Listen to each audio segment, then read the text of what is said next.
Praise the lord. దేవుని పరిశుద్ధ నామానికి మహిమ కలుగునుగాక. దేవుని మాట అను ఈ ఆధ్యాత్మిక కార్యక్రమానికి మీ అందరినీ ఆహ్వానిస్తూ ఉన్నాను. రండి, దేవుని లేఖనాలలో నుంచి కొన్ని ఆత్మీయమైన మాటలు ధ్యానించుకుందాం. కీర్తనల గ్రంథం 31వ అధ్యాయము 19వ వచనం ఇలా వ్రాసి ఉంది. నీ యందు భయభక్తులు గల వారి నిమిత్తము నీవు దాచియుంచిన మేలు ఎంతో గొప్పది. నరుల ఎదుట నిన్ను ఆశ్రయించు వారి నిమిత్తము నీవు సిద్ధపరిచిన మేలు ఎంతో గొప్పది. దేవుని బిడలారా, దేవునిని ఆశ్రయించు వారి కొరకు దేవుడు దాచియుంచిన మేలు ఎంతో గొప్పదని లేఖనాలు సెలవిస్తూ ఉన్నాయి. మనుషులను ఆశ్రయించుట కంటే యెహోవాను ఆశ్రయించుట మేలు. మన జీవాధిపతి అయిన దేవుణ్ణి ఆశ్రయించాలి. మీరున్న పరిస్థితులలో మనుషుల్ని ఆశ్రయించి లాభపడదామని, ఆ పరిస్థితుల నుంచి వెలుపటికి వద్దామని ప్రయత్నం చేస్తున్నప్పటికీ కూడాను మనుషులు ఏ విధంగానూ మనలకు సహకరించకపోవచ్చు. అయితే మనము నమ్ముకున్న దేవుడు తనను ఆశ్రయించు వారిని, తన యొద్దకు వచ్చి వారిని ఎంతమాత్రమును త్రోసివేసే దేవుడు కాదు. చదవండి, కీర్తనల గ్రంథము 5వ అధ్యాయము 11వ వచనాన్ని మనం ధ్యానం చేసుకున్నట్లయితే ఇలా రాసి ఉంది. నిన్ను ఆశ్రయించువారు సంతోషించుదురు, నీవే వారిని కాపాడుదువు గనుక వారు నిత్యము ఆనందధ్వని చేయుదురు. ఎంత గొప్ప వాగ్దానం అది! నిన్ను ఆశ్రయించువారు సంతోషించుదురు, నీవే వారిని కాపాడుదువు. దేవుని బిడ్డలారా, ప్రభు అంటున్న మాట, తనను ఆశ్రయించు వారిని, తన మీద ఆధారపడిన వారిని, తన యొద్దకు వచ్చి వారిని దేవుడే కాపాడుతాడట. నిజమే కదా? ఆయన పగలు రేయి ప్రతి సమస్యలో, ప్రతి పరిస్థితిలో కాపాడుతాడు. మనలను ఆనందింపచేస్తాడు. ఆనంద ధ్వని మనం చేయగలుగుతాం.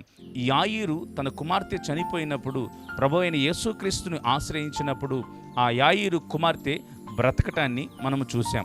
యాయీరుకు కలిగిన దుఃఖాన్నంతా మాన్పించి దేవుడు ఆ యాయీరుకు కలిగినటువంటి బాధ నుంచి అతన్ని సంతోషింపచేశాడు. దేవుడిని ఆశ్రయించడం బట్టి నెమ్మది కలుగుతుంది. సామెతల గ్రంథం 18వ అధ్యాయం 10వ వచనంలో ఇలా వ్రాసి ఉంది. యెహోవా నామము బలమైన దుర్గము, నీతిమంతుడు అందులోనికి పరుగెత్తి సురక్షితముగా నుండును. దేవుని బిడలారా, ఎప్పుడైతే దేవుని యొద్దకు పరిగెత్తుకొని వస్తామో సురక్షితముగా ఉంటాం. కీర్తనాకారుడు అంటున్నాడు, నిన్ను ఆశ్రయించు వారిని నీవే కాపాడి ఆనందింపజేస్తావు, వారు ఆనంద ధ్వని చేస్తారు.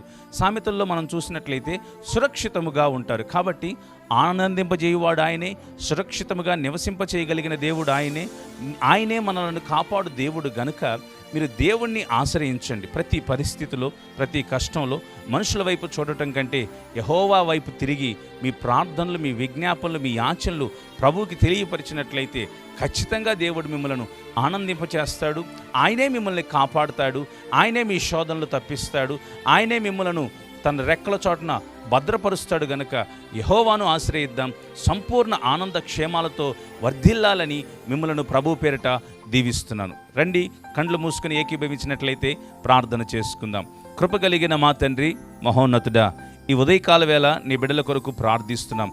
అయ్యా, నిన్ను ఆశ్రయించు వారిని నీవే కాపాడుతావని, నిన్ను ఆశ్రయించు వారిని సంతోషింపచేస్తావు, వారు సురక్షితముగా ఉంటారు అని లేఖనాలు సెలవిచ్చినట్లుగా ఇదిగో ఈ నీ ప్రియ బిడ్డలు ఈ ఉదయకాల వేళ వారి పరిస్థితులన్నిటినీ కూడాను నీ సన్నిధిలో విజ్ఞాపన చేస్తూ నిన్ను ఆశ్రయించిన బిడ్డల వైపు ఒక్కమారు చూసి బిడ్డలను జ్ఞాపకం చేసుకునండి.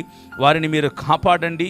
ఏ దుఃఖంలో, వ్యధలో, బాధలో వారు ఉన్నారో వారిని మీరు కాపాడి నెమ్మది, సమాధానము కలుగు చేసి నీ ప్రియ బిడ్డలు ఆశించినది యావత్తును వారు పొందుకున్నట్టుకై కృప చూపించమని, వర్ధిల్ల చేయమని యేసు క్రీస్తు వారి పేరిట ప్రార్థిస్తూ వినయముతో వేడుకుంటున్నాము మా తండ్రి.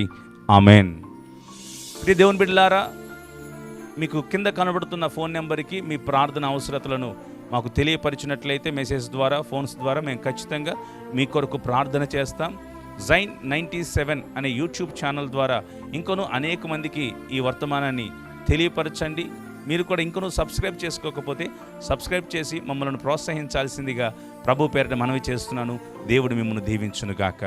ఆమెన్.